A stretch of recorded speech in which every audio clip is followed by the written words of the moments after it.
ಇವತ್ತು ಬೆಳಗ್ಗಿನಿಂದ ನಡೆದ 5 ರಾಜ್ಯಗಳ ಅಸೆಂಬ್ಲಿ ಚುನಾವಣೆಗಳ ಫಲಿತಾಂಶ ಈ ಅಂಶವನ್ನು ಸ್ಪಷ್ಟಪಡಿಸಿದೆ. ಭಾರತದ ಮತದಾರರು ಸಾಕಷ್ಟು ಪ್ರಬುದ್ಧರಾಗಿದ್ದಾರೆ. ಅವರ ರಾಜಕೀಯ ವಿವೇಕವನ್ನು ಯಾವುದೇ ಪಕ್ಷ ಅಂಡರ್ ಎಸ್ಟಿಮೇಟ್ ಮಾಡೋ ಹಾಗೆ ಇಲ್ಲ. ಇವತ್ತು ನಡೆದ 5 ರಾಜ್ಯಗಳ ಚುನಾವಣೆಗಳ ಪೈಕಿ ಒಂದು ಕೇಂದ್ರಾಡಳಿತ ಪ್ರದೇಶವಾದ ಪುದುಚೇರಿ, ಇತರ 4 ಪೂರ್ಣ ಪ್ರಮಾಣದ ರಾಜ್ಯಗಳು. ಅಸ್ಸಾಂ ಮತ್ತು ಪುದುಚೇರಿ ಹೊರತುಪಡಿಸಿ ಉಳಿದ 3 ರಾಜ್ಯಗಳಲ್ಲಿ ಅಧಿಕಾರ ವಿರೋಧಿ ಅಲೆ ಅಬ್ಬರಿಸಿದೆ. 3 ರಾಜ್ಯಗಳಲ್ಲಿದ್ದ ಅಧಿಕಾರಾರೂಢ ಪಕ್ಷ ಮತ್ತು ಮೈತ್ರಿಕೂಟ ಸರ್ಕಾರಗಳು ಪತನಗೊಂಡಿವೆ. ಅಲ್ಲಿ ಸ್ವತಃ ಅಲ್ಲಿನ ಮುಖ್ಯಮಂತ್ರಿಗಳೇ ಸೋಲು ಅನುಭವಿಸಿದ್ದಾರೆ. ದೊಡ್ಡ ಮುಜುಗರವನ್ನು ಅನುಭವಿಸುವಂತಾಗಿದೆ ಅಲ್ಲಿನ ಆಳುವ ಪಕ್ಷಗಳು. ಕೇರಳದಲ್ಲಿ 10 ವರ್ಷಗಳ ನಂತರ ಎಲ್ ಡಿ ಎಫ್ ಪತನಗೊಂಡು UDF ಸರ್ಕಾರ ಅಧಿಕಾರಕ್ಕೆ ಬರ್ತಾ ಇದೆ. ಪಾಪ ಕಾಂಗ್ರೆಸ್ನ ಸರ್ವೋಚ್ಚ ನಾಯಕ ರಾಹುಲ್ ಗಾಂಧಿಯವರಿಗೆ ದಕ್ಕಿರುವ ಸಮಾಧಾನಕರ ಬಹುಮಾನದ ಅದು ಒಂದನೇ. ರಾಹುಲ್ ಗಾಂಧಿಯವರು ವರ್ಚಸ್ಸು ಎಷ್ಟರ ಮಟ್ಟಿಗೆ ಕಾರಣವೋ ಏನೋ, ಕೇರಳದ ಬೇರು ಮಟ್ಟದ ಕಾಂಗ್ರೆಸ್ ಕಾರ್ಯಕರ್ತರು ನಿರಂತರವಾಗಿ ಆ ಪಕ್ಷಕ್ಕಾಗಿ ಪರಿಶ್ರಮ ಪಡ್ತಾ ಬಂದಿದ್ದಾರೆ.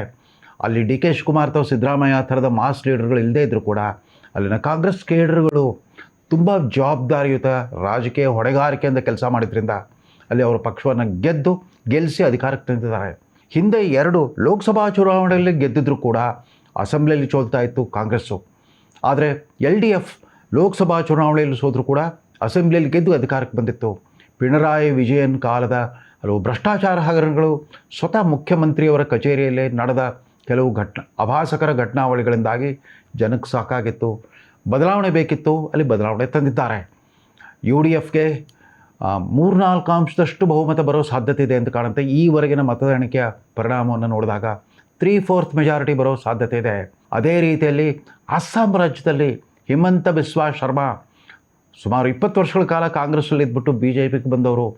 ರಾಹುಲ್ ಗಾಂಧಿಯವರ ನಿಸ್ಸೀಮ ಅಸಡ್ಡೆಯನ್ನು ನೋಡಿಬಿಟ್ಟು ಬೇಸತ್ತು ಭಾರತೀಯ ಜನತಾ ಪಕ್ಷಕ್ಕೆ ಬಂದು 3ನೇ ಬಾರಿಗೆ ಆ ಪಕ್ಷವನ್ನು ಗೆಲ್ಲಿಸಿ ಮತ್ತೆ ಅಧಿಕಾರಕ್ಕೆ ತಂದಿದ್ದಾರೆ. ಸ್ವತಃ ತಾವೇ ಸತತವಾಗಿ 2ನೇ ಬಾರಿಗೆ ಮುಖ್ಯಮಂತ್ರಿ ಆಗಿರೋದಷ್ಟೇ ಅಲ್ಲ, ಪಕ್ಷಕ್ಕೆ ಅಲ್ಲಿ 126 ಸೀಟ್ಗಳ ಪೈಕಿ 102 ಸ್ಥಾನಗಳಲ್ಲಿ ಗೆಲ್ಲಿಸಿಬಿಟ್ಟು ಅಲ್ಲೂ ಕೂಡ 3-4 ಅಂಶದಷ್ಟು ಬಹುಮತದೊಂದಿಗೆ ಮತ್ತೆ ಸರ್ಕಾರ ರಚಿಸಲಿಕ್ಕೆ ಸಿದ್ಧವಾಗಿದ್ದಾರೆ. ಹಿಮಂತ ಬಿಸ್ವಾ ಶರ್ಮಾ ತುಂಬ ಪ್ರೋಆ್ಯಕ್ಟಿವ್ ಚೀಫ್ ಮಿನಿಸ್ಟರ್. ರಾಜಕಾರಣದಲ್ಲೂ ಆಡಳಿತದಲ್ಲೂ ಕೂಡ ಒಂದು ಚಮತ್ಕಾರಿಕ ಉಗ್ರಗಾಮಿತ್ವ ಅವರಲ್ಲಿದೆ. ಆತ ಪತ್ರಕರ್ತರಾಗಿ ತಮ್ಮ ವೃತ್ತಿಯನ್ನು ಶುರು ಮಾಡಿದರು. ಆಮೇಲೆ ಕಾಂಗ್ರೆಸ್ ರಾಜಕಾರಣದಲ್ಲಿ ಪಳಗಿದ್ರು.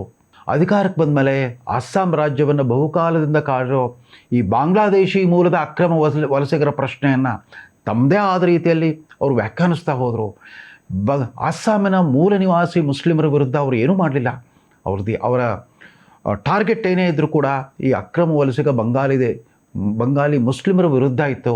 ಹಾಗಾಗಿ ಅಲ್ಲಿ ಅವರು ನಡೆಸಿದ ಪ್ರಚಾರ ಯಾತ್ರೆಯ ಉದ್ದಕ್ಕೂ ಕೂಡ ಈ SIR ಚುನಾವಣಾ ಆಯೋಗ ನಡೆಸಿದ SIR ಪ್ರಕ್ರಿಯೆಯ ಫಲವಾಗಿ ಅಕ್ರಮ ವಲಸೆಗಾರನ್ನು ಗುರುತಿಸಲಿಕ್ಕೆ ಏನೇನು ಸಹಾಯ ಮಾಡಬೇಕಾಗಿತ್ತು ಅದೆಲ್ಲವನ್ನು ಕೂಡ ಅಲ್ಲಿನ ಆಡಳಿತ ಚುನಾವಣಾ ಆಯೋಗಕ್ಕೆ ಕೊಟ್ಟಿತು.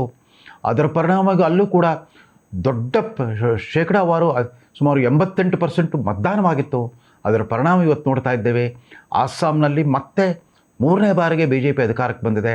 ಹಿಮಂತ ಬಿಸ್ವಾ ಶರ್ಮಾ ಸತತವಾಗಿ 2ನೇ ಬಾರಿಗೆ ಮುಖ್ಯಮಂತ್ರಿ ಆಗೋದಷ್ಟೇ ಅಲ್ಲ, ತಮ್ಮ ನೇರ ಪ್ರತಿಸ್ಪರ್ಧಿ ಕಾಂಗ್ರೆಸ್ ಪಕ್ಷದ ನಾಯಕ, ಲೋಕಸಭೆಯಲ್ಲಿ ಸಂಸದೀಯ ಪಕ್ಷದ ಉಪನಾಯಕನಾಗಿರೋ ಗೌರವ್ ಗೊಗೊಯ್, ಮಾಜಿ ಮುಖ್ಯಮಂತ್ರಿ ತರುಣ್ ಗೊಗೊಯ್ ಅವರ ಮಗ, ಸ್ವತಃ ಗೌರವ್ ಗೊಗೊಯ್ ಹೀನಾಯವಾದ ಸೋಲನ್ನುಪ್ಪಿದ್ದಾರೆ ಈ ಅಸೆಂಬ್ಲಿ ಚುನಾವಣೆಯಲ್ಲಿ. ಅಂದರೆ ಕಾಂಗ್ರೆಸ್ಸು ಅಸ್ಸಾಂನಲ್ಲಿ ಇದ್ದಬದ್ದ ತನ್ನ ತಳಪಾಯವನ್ನು ಕೂಡ ಕಳ್ಕೊಳ್ಳೋ ಸ್ಥಿತಿಗೆ ಬಂದ್ಬಿಟ್ಟಿದೆ. ಸಂಘಟನೆ ಕೊರತೆ ಜೊತೆಗೆ ಹೈಕಮಾಂಡು ನೋಡಿ, ಅಲ್ಲಿ ಅಸ್ಸಾಂನ ಚುನಾವಣಾ ಉಸ್ತುವಾರಿಯನ್ನು ಸ್ವತಃ ಪ್ರಿಯಾಂಕಾ ವಾದ್ರಾ ಗಾಂಧಿಯವರು ವಹಿಸ್ಕೊಂಡಿದ್ರು. ಅವರಿಗೆ ಸಹಾಯಕರಾಗಿಬಿಟ್ಟು ಕರ್ನಾಟಕದ ಉಪಮುಖ್ಯಮಂತ್ರಿ ಸ್ವತಃ DK ಶಿವಕುಮಾರ್ ಹೋಗಿದ್ದರು. ಅವರು ಟ್ರಬಲ್ ಶೂಟರ್. DK ಶಿವಕುಮಾರ್ ಮತ್ತು ಪ್ರಿಯಾಂಕಾ ವಾದ್ರಾ ಗಾಂಧಿ ಅವರ ಪರಿಶ್ರಮದ ಹೊರತಾಗಿಯೂ ಕೂಡ ಕಾಂಗ್ರೆಸ್ಸು ನೆಲಕಚ್ಚಿದೆ ಅಸ್ಸಾಂನಲ್ಲಿ. ಇನ್ನು ಅತಿ ದೊಡ್ಡ ಫಲಿತಾಂಶ ಅಂತಂದರೆ, ದೊಡ್ಡ ಪವಾಡ ಸದೃಶ ಫಲಿತಾಂಶ, ಪಶ್ಚಿಮ ಬಂಗಾಳ ರಾಜ್ಯದಲ್ಲಿ 15 ವರ್ಷಗಳ ಕಾಲ ಅಬಾಧಿತವಾಗಿ ಆಳಿದ ಮಮತಾ ಬ್ಯಾನರ್ಜಿ 34 ವರ್ಷಗಳ ಕಮ್ಯುನಿಸ್ಟ್ ಭದ್ರಕೋಟೆಯನ್ನು ಛಿದ್ರಗೊಳಿಸಿ ತಂದೆ ಸ್ವಂತ ವ್ಯಕ್ತಿತ್ವದ ಮೇಲೆ ತಂದೆ ಪಕ್ಷವನ್ನು ಕಟ್ಕೊಂಡು 3 ಅವಧಿಗೆ ಅಧಿಕಾರ ನಡೆಸಿದ ಮಮತಾ ಬ್ಯಾನರ್ಜಿ ತಾವೇ ಮಾಡಿಕೊಂಡ ಸ್ವಯಂಕೃತ ಅಪರಾಧಗಳಿಂದಾಗಿ ಭಾರೀ ಸೋಲನ್ನು ಅನುಭವಿಸುವಂತಾಗ್ಬಿಟ್ಟಿದೆ. ಆಕೆ ಆಡಳಿತಕ್ಕಿಂತ ಹೆಚ್ಚಾಗಿ ಆಂದೋಲನ ಮಾಡೋದ್ರಲ್ಲೇ, ಬೀದಿಗಿಳಿದ್ಬಿಟ್ಟು ಹೋರಾಟ ಮಾಡೋದ್ರಲ್ಲೇ ಕಾಲಹರಣ ಮಾಡಿಬಿಟ್ರು. ನಿರ್ದಿಷ್ಟವಾದ ತತ್ವ ಸಿದ್ಧಾಂತ ಏನೇ ಇರಲಿ, ಜನ ಒಂದು ಜವಾಬ್ದಾರಿಯುತ ಸರ್ಕಾರದಿಂದ ಬಯಸೋದು ಆರ್ಥಿಕ ಅಭಿವೃದ್ಧಿ, ಸಾಮಾಜಿಕ ನೆಮ್ಮದಿ ಮತ್ತು ಬದುಕಿನ ಬಗ್ಗೆ ಒಂದು ಆಶಾವಾದದ ಭರವಸೆ. ಮೂರೂ ಕೊಡಲಿಕ್ಕಾಗದೆ ಒಂದು ಕಾಲದಲ್ಲಿ ಭಾರತದ ಅತ್ಯಂತ ಉದ್ಯಮಶೀಲ ರಾಜ್ಯ ಅನಿಸಿದ್ದ ಆ ಪಶ್ಚಿಮ ಬಂಗಾಳವನ್ನು ಪತನದ ಅಂಚಿಗೆ ತಂದು ನಿಲ್ಲಿಸಿ ಕೈ ತೊಳ್ಕೊಂಡ್ಬಿಟ್ರು ಮಮತಾ ಬ್ಯಾನರ್ಜಿಯವರು. ಅವರ ಸಿಟ್ಟು, ಆಟೋಟೋಪವೆಲ್ಲವೂ ಕೂಡ ಪ್ರಧಾನಮಂತ್ರಿ ನರೇಂದ್ರ ಮೋದಿ ಮತ್ತು ಅಮಿತ್ ಶಾ ಅವರ ವಿರುದ್ಧ ಇದ್ದಿದ್ದು ಅಷ್ಟೇ ಅಲ್ಲ, ಅದನ್ನೊಂದು ತ್ರಿಕೋಣ ಸ್ಪರ್ಧೆ ಮಾಡಿಬಿಟ್ರು. ತೃಣಮೂಲ್ ಕಾಂಗ್ರೆಸ್ ಮತ್ತು BJP ಪರಸ್ಪರ ಹೋರಾಡೋದ್ರ ಜೊತೆಗೆ ಚುನಾವಣಾ ಆಯೋಗವನ್ನು ಕೂಡ ತಮ್ಮ ಪ್ರತಿಸ್ಪರ್ಧಿ ಅನ್ನೋ ರೀತಿಯಲ್ಲಿ ಅವರು ಬಿಂಬಿಸ್ತಾ ಬಂದುಬಿಟ್ರು.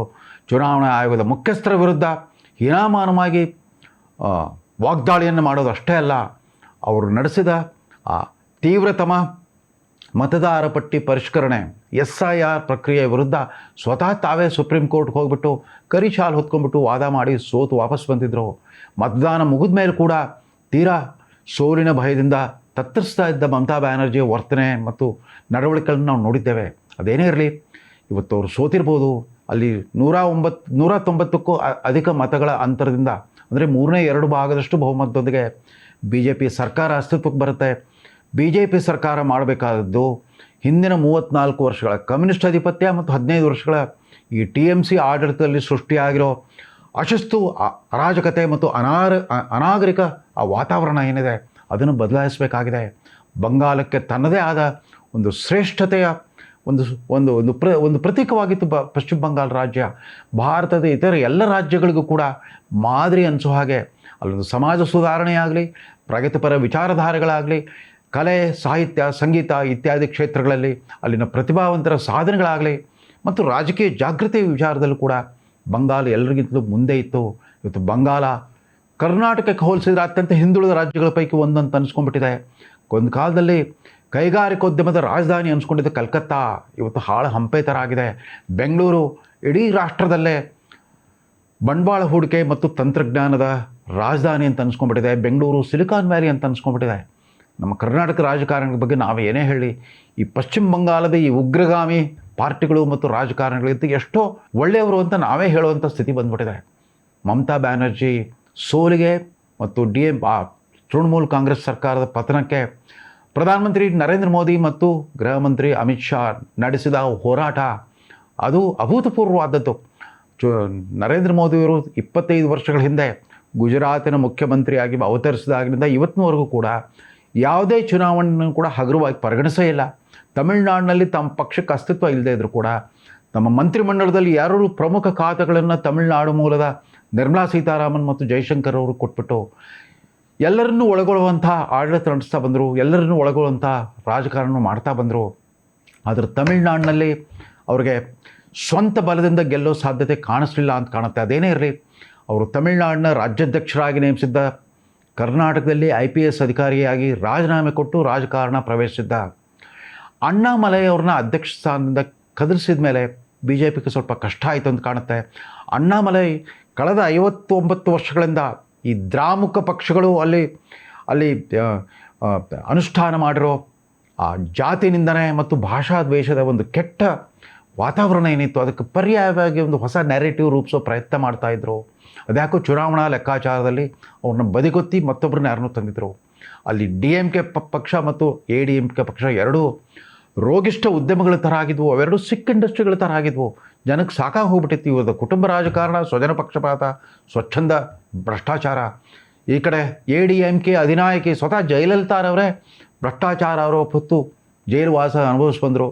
ಆಕೆ ಆತ್ಮಸಂಗಾತಿ ಶಶಿಕಲಾ ಕೂಡ 4 ವರ್ಷಗಳ ಪರಪ್ಪನ ಅಗ್ರಹಾರದಲ್ಲೇ ಜೈಲುವಾಸ ಅನುಭವಿಸಿದರು. ಇದೆಲ್ಲವನ್ನು ನೋಡಿ ರೋಸಿ ಹೋಗಿದ್ದ ತಮಿಳುನಾಡಿನ ಜನತೆ ಇವೆರಡೂ ಸಿಕ್ ಇಂಡಸ್ಟ್ರಿಗಳ ಬದಲು ಒಂದು ಸ್ಟಾರ್ಟಪ್ ಕಂಪ್ನಿ ವಿಜಯ್ಗೆ ಗೆಲುವನ್ನು ತಂದುಕೊಟ್ಟಿದ್ದಾರೆ. ಅವರು ತಮ್ಮ ಪಕ್ಷದ ಹೆಸರನ್ನೇ ತಮಿಳಿಗ ವೇಟ್ರಿ ಕಳಗಂ ಅಂತ ಇಟ್ಕೊಂಡಿದ್ರು. ತಮಿಳುನಾಡಿನ ದಿಗ್ವಿಜಯದ ಪಕ್ಷ ಅಂತ, ದಿಗ್ವಿಜಯದ ಒಕ್ಕೂಟ ಅಂತ ಅವರಿಗೆ ದಿಗ್ವಿಜಯ ಸಿಕ್ಕಿದೆ. ಆದರೂ ಸರಳ ಬಹುಮತಕ್ಕೆ ಒಂದು 7-8 ಸೀಟು ಕಡಿಮೆ ಆಗಿರ್ಬೋದು ಅಂತ ಕಾಣುತ್ತೆ. ಇತ್ತೀಚಿನ ವರದಿ ಬಂದಾಗ ಅವ್ರು ಯಾಕೋ BJP ನೇತೃತ್ವದ ಮೈತ್ರಿಕೂಟದ ಬದಲು ಕಾಂಗ್ರೆಸ್ ಜೊತೆ ಕೈ ಜೋಡಿಸೋಕೆ ಹೊರಟಿದ್ದಾರಂತೆ. ಇಷ್ಟೆಲ್ಲ ಮೊದಲ ಪ್ರಯತ್ನದಲ್ಲೇ ಇಷ್ಟೊಂದು ಅಭೂತಪೂರ್ವ ಗೆಲುವು ಸಾಧಿಸಿರೋ ವಿಜಯ್ ಈ ಮುಳುಗು ಹಡಗು ಕಾಂಗ್ರೆಸ್ ಅಥವಾ DMK ಜೊತೆಗೆ ಕೈ ಜೋಡಿಸಿ ಆತ್ಮಾಹುತಿ ಮಾಡ್ಕೊಂಡಂಗೆ ಆಗುತ್ತೆ. ಅವ್ರಿಗೆ ಯಾರಿಗೂ ಎಚ್ಚರಿಸೋರು ಇಲ್ಲ ಅಂತ ಕಾಣುತ್ತೆ. ಅವರ ಪರವಾಗಿ ಅವ್ರ ತಂದೆನೇ ಇದೀಗ ತಾನೇ ಮಾಧ್ಯಮಗಳಿಗೆ ಹೇಳಿಕೆ ಕೊಡ್ತಾ ಇದ್ದಾರೆ, ನಾವು ಕಾಂಗ್ರೆಸ್ ಜೊತೆ ಕೈ ಜೋಡಿಸೋಕೆ ತಯಾರಿದ್ದೇವೆ ಅಂತಂದ್ಬಿಟ್ಟು. ಕಾಂಗ್ರೆಸ್ಸು ತಮಿಳುನಾಡಿನಲ್ಲಿ ತನ್ನ ಸೈದ್ಧಾಂತಿಕ, ತಾತ್ವಿಕ ಮತ್ತು ರಾಜಕೀಯ ನೆಲೆಗಟ್ಟನ್ನು ಕಳ್ಕೊಂಡ್ಬಿಟ್ಟು 59 ವರ್ಷಗಳಾಗೋಗ್ಬಿಟ್ಟಿದೆ. 1967ರಿಂದ ಕಾಂಗ್ರೆಸ್ ಇಲ್ಲವೇ ಇಲ್ಲ ತಮಿಳುನಾಡಿನಲ್ಲಿ.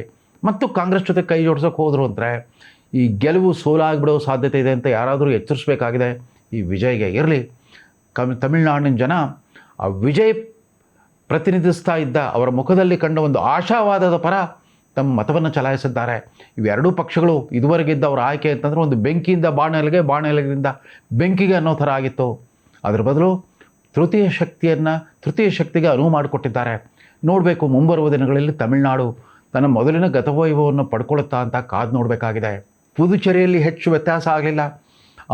NDA ನೇತೃತ್ವದ ಸರ್ಕಾರವೇ ಮತ್ತೆ ಅಸ್ತಿತ್ವಕ್ಕೆ ಬರ್ತಾ ಇದೆ. 30ರಲ್ಲಿ 20 ಸೀಟು ಗೆದ್ದಿದ್ದಾರೆ. ಅಲ್ಲಿ ಕಾಂಗ್ರೆಸ್ಗೆ 7 ಸೀಟು ಬಂದಿದೆ. ಇರಲಿ, ಪುದುಚೇರಿ ಪುಟ್ಟ ರಾಜ್ಯವಾದರೂ ಕೂಡ ಅಲ್ಲಿರೋ BJP ನೇತೃತ್ವದ NDA ಸರ್ಕಾರ ಒಂದು ಮಾದರಿ ಆಡಳಿತವನ್ನು ಕೊಡಲಿ. ತಮಿಳುನಾಡಿನಲ್ಲಿ ಏನೇ ಪ್ರಕ್ಷುಬ್ಧತೆ ಇದ್ದರೂ ಕೂಡ ಆ ಪುದುಚೇರಿಯ ವೈಶಿಷ್ಟ್ಯಪೂರ್ಣ ಒಂದು ಸಂಸ್ಕೃತಿ ಮತ್ತು ನೆಮ್ಮದಿದಾಯಕ ಪರಿಸರವನ್ನು ಇನ್ನಷ್ಟು ಹೆಚ್ಚು ಸುಧಾರಣೆಯತ್ತ ಕೊಂಡೊಯ್ಯಲಿ ಅಂತ ಹಾರೈಸ್ಬೋದು. ಅದೇನೇ ಇರಲಿ, ಈ ಅಸೆಂಬ್ಲಿ ಚುನಾವಣೆಗಳು, ಈ ಹೊರ ರಾಜ್ಯಗಳ ಫಲಿತಾಂಶ ಹೊಂದಿರಲಿ. ಕರ್ನಾಟಕದಲ್ಲಿ 2 ಉಪಚುನಾವಣೆಗಳು ನಡೆದಿದ್ವು, ಬಾಗಲಕೋಟೆ ಮತ್ತು ದಾವಣಗೆರೆ ಉಪಚುನಾವಣೆಗಳು. ಬಾಗಲಕೋಟೆಯಲ್ಲಿ ಬಹುಶಃ ಅಲ್ಲಿನ ಭಾರತೀಯ ಜನತಾ ಪಕ್ಷದ ಹಿರಿಯ ನಾಯಕ ಚರಂತಿ ಮಠ್ ಅವರು ಸೋಲಿಕ್ಕೆ ಕಾರಣ ಅಲ್ಲಿನ ಒಳೇಟುಗಳು. ಯಾವ ರೀತಿ ಕಾಂಗ್ರೆಸ್ನಲ್ಲಿ DKC ಮತ್ತು ಸಿದ್ದರಾಮಯ್ಯನವ್ರ ನಡುವೆ ಒಂದು ಜಟಾಪಟಿ ನಡೀತಾ ಇದೆಯೋ, ಕರ್ನಾಟಕದ BJP ಘಟಕದಲ್ಲೂ ಕೂಡ ರಾಜ್ಯಾಧ್ಯಕ್ಷರ ಪರ ಮತ್ತು ವಿರುದ್ಧ ಬಣಗಳ ಆ ಸೆಣಸಾಟದ ಫಲವಾಗಿ ಸುಮಾರು 23,000 ಮತಗಳ ಅಂತರದಿಂದ ಬಾಗಲಕೋಟೆಯಲ್ಲಿ BJP ಅಭ್ಯರ್ಥಿ ಸೋತಿದ್ದಾರೆ. ಕಾಂಗ್ರೆಸ್ನ ಉಮೇಶ್ ಮೇಟಿ ಗೆದ್ದಿದ್ದಾರೆ. ಅವರ ತಂದೆಯ ಸಾವಿನ ಅನುಕಂಪದ ಅಲೆಯಿಂದಾಗಿ ಸುಮಾರು 23,000 ಮತಗಳ ಅಂತರದಿಂದ ಅವರು ಗೆದ್ದಿದ್ದಾರೆ. ಅದಿರಲಿ, ಆ ಬಾಗಲಕೋಟೆಯಲ್ಲಿ ಆಳುವ ಕಾಂಗ್ರೆಸ್ ಪಕ್ಷ ನಡೆಸಿದ ಚುನಾವಣಾ ಪ್ರಚಾರದ ವೈಖರಿ ಇತ್ತಲ್ಲ. 20 ಜನ ಮಂತ್ರಿಗಳು, 40 ಜನ ಶಾಸಕರು ಅಲ್ಲಿ ಬಿಡಾರ ಹೂಡಿದ್ರು. ಸ್ವತಃ ಮುಖ್ಯಮಂತ್ರಿಗಳು 6 ದಿವಸ ಅಲ್ಲಿ ಕೂತ್ಕೊಂಡ್ಬಿಟ್ಟು ಎಲ್ಲ ಸಕಲ ಸವಲತ್ತುಗಳನ್ನು ಬಳಸ್ಕೊಂಡ್ಬಿಟ್ಟು ಆ ಚುನಾವಣೆಯನ್ನು ವ್ಯಕ್ತಿಗತ ಪ್ರತಿಷ್ಠೆಯನ್ನಾಗಿ ಮಾಡ್ಕೊಂಡಿದ್ರು, ಅದನ್ನು ಉಳಿಸ್ಕೊಂಡಿದ್ದಾರೆ. ದಾವಣಗೆರೆಯಲ್ಲಿ ಹೊಸ ದಿಗಂತ ಸುದ್ದಿವಾಹಿನಿ ಆರಂಭದಿಂದ ಮುನ್ಸೂಚನೆ ಕೊಟ್ಟಿತ್ತು, ಮುಸ್ಲಿಮರ ಬಂಡಾಯ ಅಲ್ಲ ಅದೇ ಆಗಿದೆ. ಅಲ್ಲಿ ಧಾರ್ಮಿಕ ಅಲ್ಪಸಂಖ್ಯಾತ ಮುಸ್ಲಿಂ ಸಮುದಾಯವನ್ನು ತಮ್ಮ ವೋಟ್ ಬ್ಯಾಂಕು, ತಮ್ಮ ಒತ್ತೆಯಾಳುಗಳು ಅಂತ ಪರಿಗಣಿಸ್ತಾ ಇದ್ದ ಕಾಂಗ್ರೆಸ್ ಪಕ್ಷಕ್ಕೆ ಬುದ್ಧಿ ಕಲಿಸಿದ್ದಾರೆ. ಕಾಂಗ್ರೆಸ್ ಗೆದ್ದರೂ ಕೂಡ ಗೆಲುವಿನ ನಂತರ ಕೇವಲ 4,900 ಏನೋ. ಅಲ್ಲಿ ಸ್ಪರ್ಧೆಗಿಳಿದಿದ್ದ SDPI ಪಕ್ಷದ ಅಭ್ಯರ್ಥಿ ಅಫ್ಸರ್ ಕೊಡ್ಲಿಪೇಟೆ ಅವ್ರು 18,000 ಮತಗಳನ್ನು ತಗೊಂಡಿದ್ದಾರೆ. ಕಾಂಗ್ರೆಸ್ ಸೋತೆ ಹೋಗ್ಬಿಡ್ತಿತ್ತು ಅಂತ ಕಾಣುತ್ತೆ. BJPನಲ್ಲಿ ಇನ್ನಷ್ಟು ಹೆಚ್ಚಿನ ಉತ್ಸಾಹ ಮತ್ತು ಪರಿಶ್ರಮದಿಂದ ಕೆಲಸ ಮಾಡಿದರೆ ಕಾಂಗ್ರೆಸ್ ಸೋತೆ ಹೋಗ್ಬಿಡ್ತಿತ್ತೇನೋ. ಇರಲಿ, ದಾವಣಗೆರೆಯ ಮುಸ್ಲಿಂ ಬಂಡಾಯ ಅದು ಭಾರತದ ಎಲ್ಲ ರಾಜಕೀಯ ಪಕ್ಷಗಳಿಗೆ ಒಂದು ಎಚ್ಚರಿಕೆಯ ಗಂಟೆ. ಯಾವುದೇ ನಿರ್ದಿಷ್ಟ ಜಾತಿ, ಜನಾಂಗ, ಧರ್ಮದ ಮತದಾರರನ್ನು ವೋಟ್ ಬ್ಯಾಂಕ್ ಅಂತ ಸಂಬೋಧಿಸಬೇಡಿ, ವೋಟ್ ಬ್ಯಾಂಕ್ ಅಂತ ನೀವು ಪರಿಗಣಿಸಲೇಬೇಡಿ. ಯಾವುದಾದ್ರೂ ಒಂದು ಚುನಾವಣೆಯಲ್ಲಿ ನಿಮಗೆ ಗೆಲ್ಲಿಸಿದರೆ ಆ ಬೆಂಬಲ ಅದೊಂದು ಜೀವ ವಿಮಾ ಪಾಲಿಸಿ ಅಂತ ತಿಳ್ಕೊಬೇಡಿ. ಅಜೀವ ಪರ್ಯಂತ ನಿಮಗೆ ನಿಷ್ಠರಾಗಿರ್ತಾರೆ, ನಿಮ್ಗೆ ಗುಲಾಮರಾಗಿರ್ತಾರೆ ಅಂತ ನಂಬ್ಕೋಬೇಡಿ. ನೀವು ಎಷ್ಟೇ ಗ್ಯಾರಂಟಿಗಳು ಕೊಟ್ಟು ಬಡವರ ಬುದ್ಧಿ ಮನಸ್ಸುಗಳನ್ನು ಖರೀದಿಸ್ಲಿಕ್ಕೆ ಆಗಲ್ಲ ಅನ್ನೋದಕ್ಕೆ ತಮಿಳುನಾಡಿನ ಫಲಿತಾಂಶ. ಇವತ್ತು ಕರ್ನಾಟಕದಲ್ಲಿ 3 ವರ್ಷದಿಂದ ಬಂದಿರೋ ಜಾರಿಗೆ ಬಂದಿರೋ ಗ್ಯಾರಂಟಿಗಳು ತಮಿಳುನಾಡು 40 ವರ್ಷಗಳಿಂದ ಚಾಲ್ತಿಯಲ್ಲಿದ್ವು. DMK ADMK ಪಕ್ಷಗಳು ಪರಸ್ಪರ ಪೈಪೋಟಿಗೆ ಬಿದ್ದುಬಿಟ್ಟು ಬಡವರಿಗೆ ಆಕರ್ಷಿಸಲಿಕ್ಕೆ ಏನೇನು ಬೇಕೋ ಎಲ್ಲ ಕೊಡ್ತಾ ಬಂದಿದ್ದರು. ಅದು ನಗದು ರೂಪದಲ್ಲೂ ಕೊಡ್ತಾಯಿದ್ರು, ಇತರ ಜನೋಪಯೋಗಿ ವಸ್ತುಗಳ ರೂಪದಲ್ಲೂ ಕೊಡ್ತಾಯಿದ್ರು. ಅದು ಯಾವುದೂ ಫಲಿಸಿಲ್ಲ. ಇವತ್ತು ಏನೂ ಕೊಡದಿರೋ ತನ್ನ ಪಕ್ಷದ ಅಭ್ಯರ್ಥಿಗಳು ಯಾರು, ಬೂತ್ ಮಟ್ಟದ ಕಾರ್ಯಕರ್ತರು ಯಾರು ಅಂತ ಆ ವಿಜಯ್ ಅರ್ಥ ಮಾಡ್ಕೊಳ್ಳೋಷ್ಟೊತ್ತಿಗೆ ಅವ್ರನ್ನ ಗೆಲ್ಲಿಸ್ಬಿಟ್ಟಿದ್ದಾರೆ. ಇರಲಿ, ವಿಜಯ್ ತಮ್ಮ ಚುನಾವಣಾ ಪ್ರಚಾರದುದ್ದಕ್ಕೂ ಜಾತ್ಯತೀತತೆ, ಪ್ರಜಾಪ್ರಭುತ್ವ ಮತ್ತು ಸಮಾನತೆಯ ಆದರ್ಶಗಳನ್ನು ಮುಂದಿಟ್ಕೊಂಡ್ಬಿಟ್ಟು ಸರಳವಾದ ಒಂದು ಸಂದೇಶವನ್ನು ಕೊಡ್ತಾ ಬಂದಿದ್ದರು. ಅದೇನೇ ಇರಲಿ, ಅವರಿಗೆ ಆಡಳಿತದ ಅನುಭವವಿಲ್ಲ, ರಾಜಕೀಯದ ಅನುಭವವಿಲ್ಲ. ಇದುವರೆಗೂ ತಮಿಳುನಾಡು ಅಲ್ಲಿನ ಜನ ತತ್ತರಿಸಿ ಹೋಗಲಿಕ್ಕೆ ಕಾರಣವಾಗಿರೋ ಆ ಕುಟುಂಬ ರಾಜಕಾರಣ, ಸ್ವಚ್ಛಂದ ಭ್ರಷ್ಟಾಚಾರದ ಅನಿಷ್ಟಗಳನ್ನು ಕಿತ್ತು ಹಾಕಿಬಿಟ್ಟು ಒಂದು ಮಾದರಿ ಆಡಳಿತ ಕೊಡೋದಾದರೆ, ಭ್ರಷ್ಟಾಚಾರ ಮುಕ್ತ ದಕ್ಷ ಆಡಳಿತ ಕೊಡೋದಾದರೆ ಖಂಡಿತವಾಗೂ ಭವಿಷ್ಯದಲ್ಲಿ ಅವರೊಬ್ಬ ಭರವಸೆದಾಯಕ ನಾಯಕನಾಗ್ತಾನೆ ಅಂತ ಹಾರೈಸ್ತಾ ಈ ಚುನಾವಣೆ ನಿಜವಾಗಲೂ ಕೂಡ ಜನಶಕ್ತಿಯ ಗೆಲುವು. ಚುನಾವಣಾ ಆಯೋಗದಲ್ಲಿ ಜನರಿಟ್ಟ ವಿಶ್ವಾಸವನ್ನು ಮತ್ತೊಮ್ಮೆ ಸಾಬೀತು ಮಾಡಿದೆ ಈ ಚುನಾವಣೆ. ಪ್ರತಿಪಕ್ಷಗಳು ಏನೇ ಅಪಪ್ರಚಾರ ಮಾಡಿದರೂ ಕೂಡ ಚುನಾವಣಾ ಆಯೋಗ ತನ್ನ ಕರ್ತವ್ಯವನ್ನು ಶ್ರದ್ಧಾಪೂರ್ವಕವಾಗಿ ನಿರ್ವಹಿಸಿರೋದ್ರಿಂದ 90% ಆಸುಪಾಸಿನಲ್ಲಿ ವಿವಿಧ ರಾಜ್ಯಗಳಲ್ಲಿ ಮತದಾನ ನಡೆದೋಗ್ಬಿಟ್ಟಿದೆ. ದಾಖಲೆ ಪ್ರಮಾಣದ ಮತದಾನ ಮತ್ತು ಕಟ್ಟುನಿಟ್ಟಾದ ಕಾನೂನು ಸುವ್ಯವಸ್ಥೆ ಎಲ್ಲೂ ಕೂಡ ಮತಗಟ್ಟೆ ಅಪಹರಣ ಅಥವಾ ಮತದಾನಕ್ಕೆ ಸಂಬಂಧಪಟ್ಟ ಹಿಂಸಾಚಾರ ಕನಿಷ್ಠ ಮಟ್ಟದಲ್ಲಿರೋ ಹಾಗೆ ನಿರ್ವಹಿಸಿರೋ ಚುನಾವಣಾ ಆಯೋಗದ ಪಾತ್ರವನ್ನು ಕೂಡ ನಾವು ಮರಿಬಾರದು. ಒಂದು ಮೆಚ್ಚುಗೆ ಮಾತು ಹೇಳ್ತಾ ಈ ಸಂಚಿಕೆಯನ್ನು ಮುಗಿಸ್ತಾ ಇದ್ದೇನೆ. ನಮಸ್ಕಾರ.